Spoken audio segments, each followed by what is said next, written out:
Estimados colegas cirujanos dentistas y técnicos dentales, para mí es un placer y un honor saludarles. Soy la doctora Maite Vargas y en esta ocasión hablaremos acerca de las ceras dentales. La cera es un material termoplástico que necesita de una fuente de calor para reblandecerse y, ya sea a temperatura ambiente o en un poco de frío, se puede endurecer. Ahora, las ceras dentales básicamente están formadas por diferentes ingredientes. Los ingredientes se pueden clasificar de la siguiente manera. Tenemos los de origen animal, en primer lugar; en segundo lugar los de origen vegetal y en tercer lugar los de origen mineral. Los de origen animal, que hablamos en un principio, son, por ejemplo, la cera de abejas. Esta cera, ustedes saben que se emplea para hacer velas, para la industria del cosmético y también para la industria dental. Así es.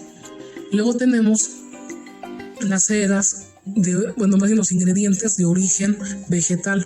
En este caso tenemos la cera de carnauba, la candelilla, la goma de amara, entre otros ingredientes. Bueno, estos básicamente son resinas que se encuentran en diferentes árboles, que se le añaden o se le pueden añadir a la cera y le van a otorgar características, por ejemplo, como lisura, me van a permitir modelar detalles minuciosos en la superficie desde la cera, etc.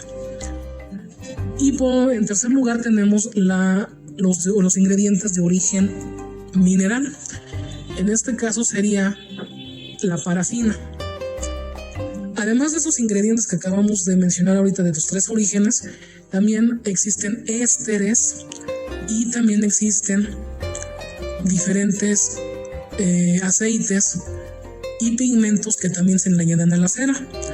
Ahora, la cera final va a ser el resultado de mezclar estos ingredientes en diferentes proporciones. Ahora, cada fabricante conoce sus fórmulas, entonces, que obviamente no nos las van a decir, ¿verdad? Pues son secretas. Pero básicamente sabemos que dependiendo la proporción de ciertos ingredientes, me va a dar lugar a diferentes ceras, que a continuación vamos a ver. Las ceras, hay autores que las clasifican en 4 grupos y otros las clasifican en 3. Entonces, las vamos a clasificar de la siguiente manera. Las tipo 1, ¿sí? Como algunos autores las clasifican, las ceras tipo 1 se consideran extra duras. Y el ejemplo de estas ceras son las ceras que se ocupaban, porque la técnica actualmente casi nadie la ocupa, si no es que ya nadie, es la cera, patrones de cera directos, ¿sí? Con eso de directos quiero referirme a que se realizaban directamente en el diente. Y precisamente se hacía esta técnica por la siguiente razón, de que en su época los materiales de impresión dejaban mucho que desear. Entonces no me permitían reproducir en el modelo detalles muy minuciosos. Ustedes saben, como pueden ser las paredes, terminaciones cervicales, los pisos de mis cavidades, etc. Entonces, para evitar fracasos, se modelaba directamente en el diente del paciente, se modelaba el patrón de cera. Posteriormente se le ponía un juele y ya se revestía. Y entonces ya no pasaba por el modelo ni nada, o sea, se hacía directamente en el consultorio, ¿no? Entonces, era el método directo. Sin embargo, como decíamos, ahora ya no se ocupa, por la razón de que los materiales de impresión que tenemos ahora son muchísimo mejores que los que había en ese entonces. Entonces ya puedo tener un modelo pues más pegado a la realidad y con detalles bastante minuciosos. Entonces ya no necesito usar esta técnica. Entonces, bueno, sin embargo, existen todavía ceras extra duras. Un ejemplo es la cera para fresado. Este tipo de fresado se emplea en un ejemplo clásico son las coronas que van a ser ocupadas en aditamentos de semiprecisión. En esos casos, si se elabora con ese tipo de ceras que me permitan fresar esa cera, ¿sí? Así es. Luego tenemos, esa es la tipo 1. Luego tenemos la cera tipo 2 o cera dura. Esta cera dura generalmente va a ser realizada para patrones que van a ser procesados posteriormente en metal o procesados en porcelana. Pero conste que voy a hacer una aclaración. En porcelana, siempre y cuando empleamos la técnica de inyección, de porcelana inyectada, ¿sí? O de porcelana colada, que le llaman también, o cerámica colada, que también tiene ese nombre. Según con el nombre que la conozcamos, ¿sí? Existe una cera que es dura, que se emplea para este método, para este fin. Ahora, voy a hacer otra aclaración muy importante. Si voy a hacer esa técnica de cerámica inyectada, debo de emplear una cera libre de carbono. De hecho, así la pedimos en el depósito y así se conoce como cera para porcelana inyectada y que es libre de carbono, ¿sí? ¿Por qué razón? Porque el carbono, aparte de generar gases y todo ese tema de contaminación, me va a variar en cuanto a la estabilidad dimensional de mi cerámica. Entonces necesito que no tenga carbono para que no se contamine, ¿sí? Mi porcelana final. Entonces es un caso muy específico. Ahora, en el caso de los patrones de cera que van a ser modelados para procesarlos en metal, pues hay muchísimas ceras, ¿no? Muchísimas marcas, muchísimos colores inclusive, y puedo usar la que más se apegue a mis necesidades en ese momento, ¿no? Y el color que también me guste. Ahora sí que eso ya depende de cada persona, sus gustos y sus posibilidades que tengan en ese momento. Ahora también dentro de estas ceras tenemos la cera de diagnóstico, ¿sí? Como el ejemplo clásico de diagnóstico sería el encerado natológico del doctor Peter K. Thomas, ¿sí? Este encerado natológico me va a permitir hacer varias situaciones que me va a permitir planear mi prótesis, ¿sí? En ciertos casos. Entonces, ese tipo de cera es una cera que viene normalmente en cuadritos, en cubitos, ¿sí? Y la voy a emplear para este fin, para esta técnica. Normalmente son 4 cubitos de diferentes colores, ¿sí? Que contrastan entre sí para permitirme hacer ese tipo de diagnóstico, ¿no? Ese encerado de diagnóstico. También dentro de este tipo de ceras, tipo 2 o duras, también entran los cubos de cera. Que esos cubos, pues todos recordaremos que cuando estábamos estudiando, ahí aprendimos a tallar los dientes, si se acuerdan, ¿no? Que tallábamos y la maestra nos decía, no, vuélvelo a hacer, y soñábamos ya los cubos, pero hasta que por fin un día los dominamos, ¿no? Bueno, eso espero que así haya sido, ¿verdad? Los dominamos y ya logramos aprender a modelar y a tallar, obviamente, ¿no? Entonces, esa cera de esos cubos está hecha con cera tipo 2 o dura también. Entonces, tenemos, como decíamos, la cera dura, tenemos la cera para patrones de metal, la cera para patrones que van a ser procesados en porcelana inyectada, y también tenemos los cubos de cera y la cera de diagnóstico. Ahora vamos a hablar de la cera tipo 3 o cera que se le conoce como media o mediana. Este tipo de cera normalmente se emplea para la elaboración de patrones que van a ser procesados en acrílico, pero estoy hablando de prostodoncia, ¿sí? De prostodoncia y de prótesis fija, y bueno, pónticos también de prótesis removible, ¿por qué no? También, sí, algunos pónticos de prótesis removible que van a llevar acrílico, que van a ser procesados en acrílico finalmente, también. Y también la cera, también para aquí en las ceras que se emplean también en prótesis que va a ser procesada en material flexible, también aquí entran. Bueno, el ejemplo clásico de la cera tipo 3 sería la cera que le conocemos en México como toda estación. Esta cera viene en láminas de forma rectangular y es de un color rosa pálido. Y también esa cera nos va a permitir hacer, como decíamos, encerados para puentes provisionales, por ejemplo, que van a ser procesados en acrílico y procesados también en los pónticos, por ejemplo, de las prótesis fija, también se pueden hacer aquí.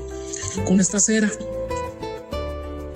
Y también se puede hacer encerado también de prostodoncia. Ahora, eso es en cuanto a la podestación. También tenemos en este rubro, tenemos la cera calibrada, que es muy parecida a la podestación, con la diferencia que, como su nombre lo dice, bueno, son hojas cuadrangulares que vienen, ahora sí que calibradas por grosores. Entonces las podemos encontrar más delgadas o más gruesas. Esta cera calibrada me va a servir para realizar subestructuras metálicas, ¿sí? Me va a permitir cortarla y irla adaptando al modelo, y puedo hacer, por ejemplo, conectores en prótesis fija. Me va a permitir, por decir, si no tengo formas de cera en ese momento, puedo irla recortando a mis necesidades, irla adaptando al modelo, irla pegando para poder hacer también prótesis parcial removible. Sí, me va a servir para hacer conectores, mayores y menores. También me va a permitir hacer, como decíamos, igual en prótesis fija, conectores, pónticos inclusive también. Todo se puede hacer con la cera calibrada, dependiendo también del grosor. También puedo hacer cofias también. La cofia también es otra técnica también. Y ahí puedo hacer con esta cera también. Y la ventaja que tenemos la cera calibrada es que con el calor de los dedos muchas veces se puede reblandecer y se puede ir adaptando a donde yo la necesite, ¿verdad? Otro tipo de cera que entra dentro de este tipo también es la cera corrugada. Y la cera corrugada igual me va a permitir hacer conectores mayores en prótesis removible, que ahora sí que se le llama corrugada porque está arrugada la cera. Hagan de cuenta que es como si hubieran agarrado papel y lo hubieran arrugado, así queda el papel, igual así está la superficie de la cera. Entonces, con esa puedo hacer conectores mayores en prótesis removible también, porque hay pacientes que si sienten una barra, por ejemplo, un conector de barra pulido al alto brillo, lo sienten raro, ¿no? En cambio, si está corrugado, como es un poquito áspero, pero áspero sin estar filoso, sin nada más así, como granulado, pues, no lo sienten tan mal, ¿no? O sea, como que se adaptan un poquito más. Bueno, hay autores que así lo dicen, ¿no? Y pues hay pacientes que también así lo refieren, ¿no? Que como que están más cómodos con corrugado. Pues ya depende de cada quien, ¿no? Qué necesitemos y qué es lo que vamos a hacer en ese momento, ¿no? Entonces, básicamente estos son los tipos de cera que también hay de cera tipo 3. Ahora, también aquí entran los rodillos o rodetes, ¿sí? También. Esos normalmente pues vienen en forma de herradura y me van a permitir reproducir la dimensión vertical que tenían los dientes en el paciente, para posteriormente ahí poner y colocar mis dientes adecuadamente, obviamente previo a hacer ciertas mediciones y demás pasos que involucran la selección de dientes, ¿verdad? Entonces los rodillos me van a servir para, precisamente como decíamos, para la dimensión vertical y también para sostener estos dientes que voy a ir poniendo, también me van a servir. Ellos en cuanto al tipo 3 de cera. Ahora el tipo 4. Aquí entran las ceras blandas. Generalmente aquí en la cera blanda tenemos la cera pegajosa, sí, que viene en diferentes presentaciones. Por ejemplo, puede venir en forma de tarrito, en tarro, sí, o en lata también puede venir, como las de crema que se ponen en las manos o en la cara inclusive. Ahí pueden venir también en esa presentación, o pueden venir también en palillitos o en tubitos que se conocen, ¿no? También pueden venir así, de diferentes colores. Entonces esta cera pegajosa me va a permitir unir varias partes. Por ejemplo, estoy encerando una estructura de un removible. Con la cera pegajosa puedo unir las formas de cera, ¿no? Por decir un ejemplo. También me va a permitir pegar los dientes a los rodillos, también puede ser. También puede permitir eliminar retenciones que pueden presentar diferentes preparaciones o diferentes zonas. Les puedo poner cera pegajosa y con esto me quito de estar batallando con esas zonas retentivas también. Entonces, esos básicamente son los tipos de cera. Ahora, Yo quiero hacer varias aclaraciones. Por ejemplo, el color de la cera. No nos vayamos con la finta de que por el color ya sé qué tipo de cera es. Normalmente en la etiqueta debe de decir tipo 1, 2, 3, 4, ¿sí? Y normalmente, hago la aclaración esta del color porque, por decir un ejemplo, hay cera para fresado que es roja. Hay cera que es de diagnóstico, como la de Pekka Thomas. Hay una cera del juego de Pekka Thomas que trae 4, que decíamos. Una de esas es roja. Por ejemplo, la cera de rodillos es roja también, y hay cera pegajosa que también es roja. Entonces, por el color, si se dieron cuenta, no nos va a decir gran cosa. Ahora, ciertas marcas como que ya tenemos la costumbre de decir, bueno, es que esta me va a servir para esto, esta me va a servir para lo otro. Bueno, ya como que ya sé, ¿no? De qué estamos hablando. Dependiendo del país y dependiendo las marcas que yo esté acostumbrado o acostumbrada a usar. Esa es una. Otra cosa también muy importante es seleccionar bien mi cera y planear qué voy a hacer. Por la siguiente razón.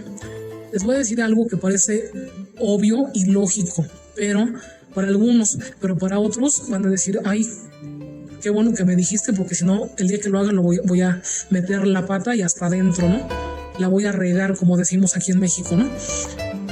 ¿Por qué razón? Bueno, vamos a hablar básicamente en concreto, de los pónticos que van a ser procesados en acrílico, pero pónticos de prótesis fija o puentes provisionales hechos, que se van a procesar en acrílico termocurable. Bueno, estamos hablando que en estos casos normalmente se sugiere que se modele todo esto en cera toda estación.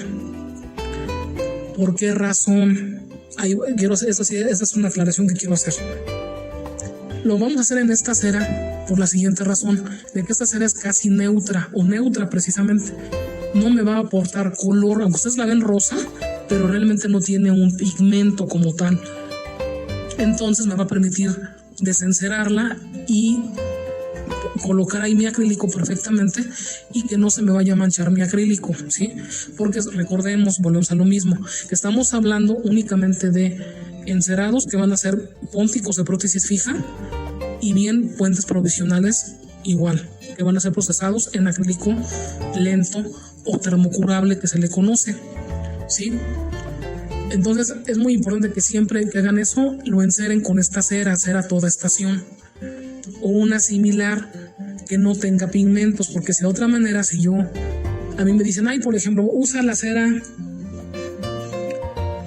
roja o cera azul, ¿no? Dura, porque con esa modelas mejor, mira que no sé qué mal, lo modelamos. En el momento de querer desencerar, tienen pigmentos tan fuertes que se van a quedar en todo el yeso, ¿sí?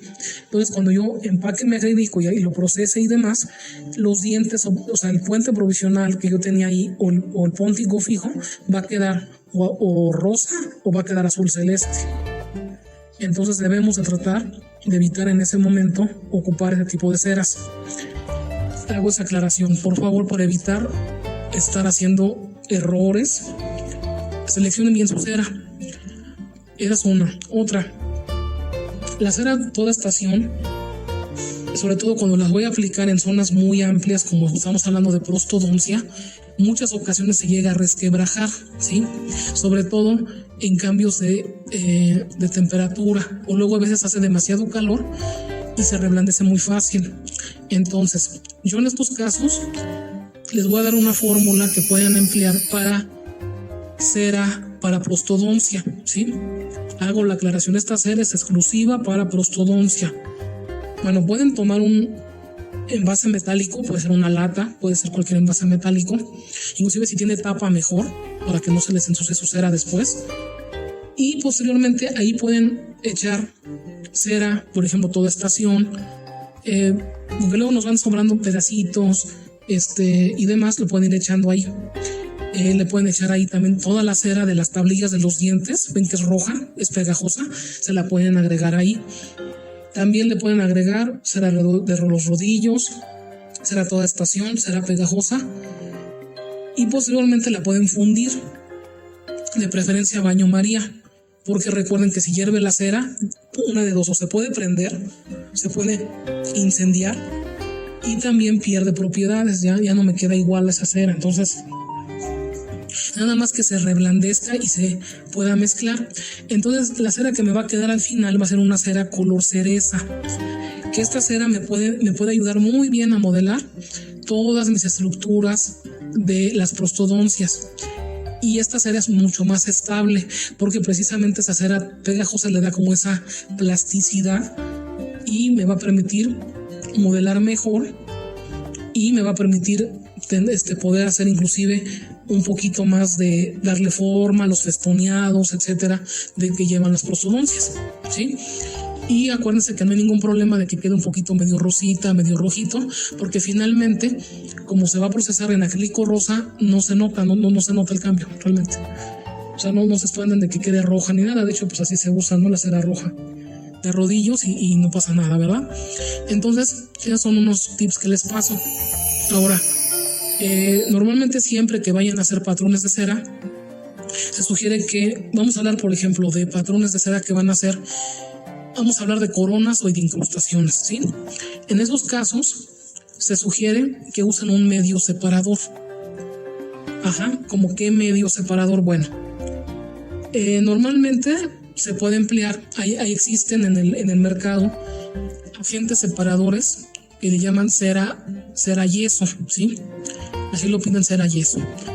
Ahora, si no quieren comprar ese, pueden ocupar aceite mineral como el aceite de los bebés, ¿sí? Le pueden poner una gotita y con un pincel esparcirlo bien y ya con eso ya puedo empezar a modelar, empezar a gotear y posteriormente empezar a modelar, ¿verdad? También se puede emplear agua jabonosa, también. Inclusive se puede emplear suavizante de telas o shampoo de telas, que también se puede emplear. Con un pincelito agarran un poquitito, o sea, estamos hablando de gotitas, o sea, muy poquitito, y se lo ponen a su dado de trabajo y pueden trabajar, ¿sí? Empezar a trabajar. Entonces, pueden usar cualquiera de los separadores que gusten. Ahora, pueden usar también el que se ocupe para acrílico, ¿sí? La desventaja que tiene es que al secarse deja una capa. Entonces, sobre todo si estoy hablando de que necesito un ajuste, pues no me va a servir mucho porque esa capa pues va a generar un vacío, o sea, un hueco más bien, un espacio, quiero decir, entre lo que sería mi patrón de cera y el modelo, ¿no? Entonces ya no va a quedar igual. Entonces, el chiste está en que mi agente separador me permita que no haya espacio, que no forme espacios entre el patrón y el modelo, ¿sí? También se pueden emplear vaselina, también. Si no quieren emplear aceite, pueden usar vaselina. Hay muchísimos separados que pueden emplear, inclusive hasta el jabón de los trastes. También, lo que ustedes tengan a la mano lo pueden emplear. Siempre y cuando, como volvemos a lo mismo, cada quien tenemos nuestras técnicas muchas veces.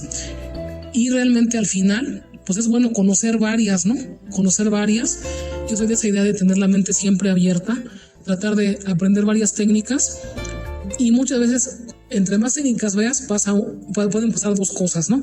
Una que digas, oye, qué bien, qué bueno que ya me sabía yo una técnica, pero hay 10 más, ay, qué bueno que ya inclusive ya aprendí una nueva y que está más fácil que la que yo usaba, ¿no? Y dices, bueno, mejor ahora voy a adoptar esa técnica que es más fácil. O bien puede pasarte otra cosa, que digas, bueno, ya vi las 10 técnicas, pero realmente la más fácil es la mía, ¿no? Pues sigo usando la mía. Pero de todas maneras, por lo menos ya conocí otras, porque recuerden que hay veces que por azares del destino, así que ya a todos nos ha pasado alguna vez, sabemos usar nuestra técnica, pero por determinado factor o factores, en ese momento no tenemos todo completo para hacer nuestra técnica, nada más tenemos 2-3 situaciones y necesitamos terminar eso. ¿Qué hacemos? Pues hay que precisamente tomar mano de esas técnicas que ya sabemos existen y pues usar en base a los materiales que tengo en ese momento, pues aplicarlos y a lo mejor hacer otro tipo de técnica, ¿no? Otra alternativa, ¿sí? Porque hay gente que dice, no tengo eso, no trabajo. Entonces no es así, ¿sí? Tratar de, bueno, aunque sí hay ciertos materiales que si no los tienes, por decir, si no tienes ni una gota de cera, de ninguna, pues ahí sí no trabajas, ¿verdad? Pero por decir, si no tienes un separador, pues dices, bueno, pues puedo emplear otro, ¿no? por decir un ejemplo, ¿no?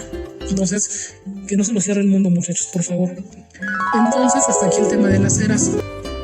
Yo soy la doctora Maite Vargas, me pueden encontrar en Instagram para cualquier inquietud que tengan. Con mucho gusto los escucho. En Instagram estoy como May Vargas 0480. Repito, Instagram May Vargas 0480.